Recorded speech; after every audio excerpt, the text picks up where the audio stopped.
सुनो राहुल गांधी, सुनो अशोक राव चौहान, मैं पूरे इखलास के साथ और पूरी जिम्मेदारी के साथ और पूरे सीरियसनेस के साथ कांग्रेस पार्टी से, शरद पवार से भी कह रहा हूं कि अगर आप कह रहे हैं कि मायम पार्टी से आपको तकलीफ है, मैं आपसे कह रहा हूं कि आप मेरे बड़े भाई जनाब बाला साहिब अंबेडकर साहब से बात करो, उनकी इज्जत के मुताबिक उनको सीट दे दो।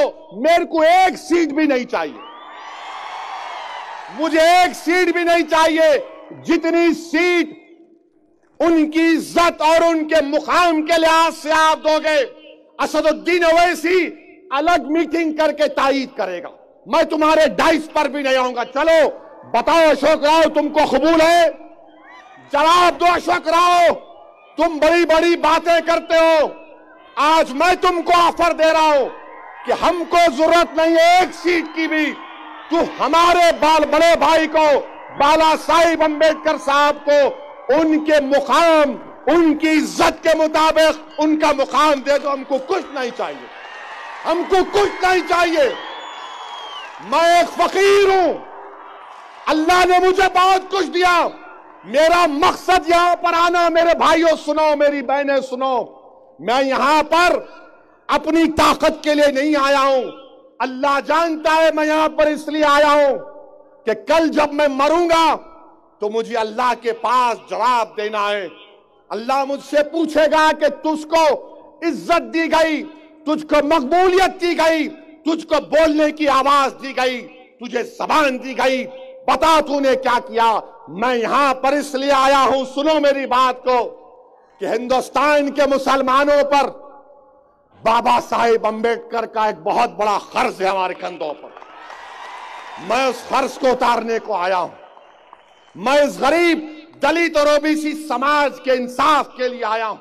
अशोक राव साहब, मुझे महाराष्ट्र का चीफ मिनिस्टर बनने का शौक नहीं है। अशोक राव साहब, मुझे राहुल गांधी की तरह हिंदुस्तान का वजीर आजम बनने का ख्वाब नहीं देखता हूं मैं।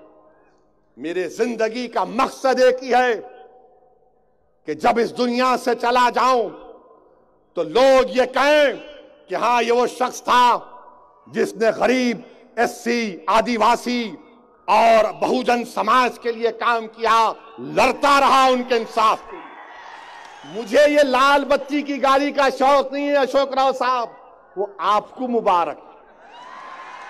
मगर मेरे को अब डाउट हो गया कि वो लाल बत्ती भी आएगी या नहीं आएगी आपको। जो इतनी बड़ी तादाद में नांदेड़ शहर में एक पैसा दिए लोग जब जमा हो गए हजारों की तादाद में, तो यह एक इनकलाब का पैगाम, यहां से एक इनकलाब पैदा होगा और वो इनकलाब लाना जरूरी है।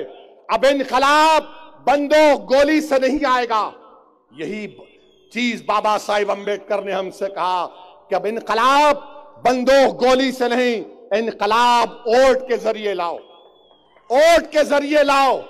ये लोग क्या बोलते, ये जन्यधारू, ये हिंदू नेशनलिस्ट कहने वाले, ये हमसे कहते हैं कि वोट के जरिए नहीं, तुम हमको गुलामी करो। और हम आपसे कह रहे हैं कि गुलामी नहीं करेंगे।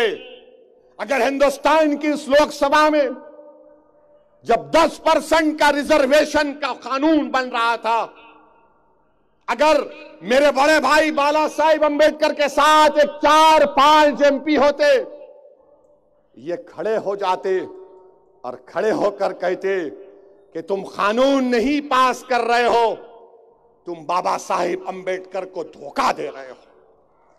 मैं मुसलमानों से कह रहा हूं, कब तक तुम ये कांग्रेस की धोखेबाजों में आते रहो, ये कब तक तुम कांग्रेस के दिल फरेब बातों में आते रहोगे। नहीं, अब उन्हीं है ना, कहां है हमारे पास। अरे तुम्हारे सामने इतना लंबा चौड़ा आदमी खड़ा है,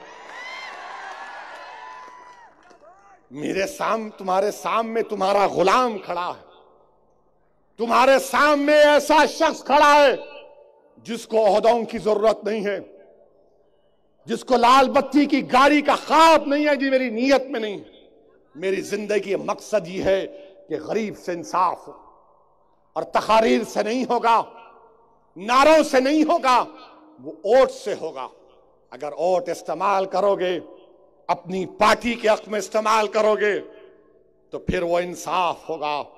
वरना याद रखो, ये जो मासूम बच्चे 12-13 साल के हैं, ये कल जब 20-22 साल के हो जाएंगे, ये तुमसे पूछेंगे कि बता मां, बताओ अम्मी, बताओ पिताजी, बताओ अब्बा, आपने हमारे लिए क्या किया।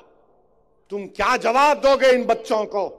अगर इनका मुस्तकबिल अच्छा करना चाहते हो तो फिर आपको बदलाव लाना पड़ेगा।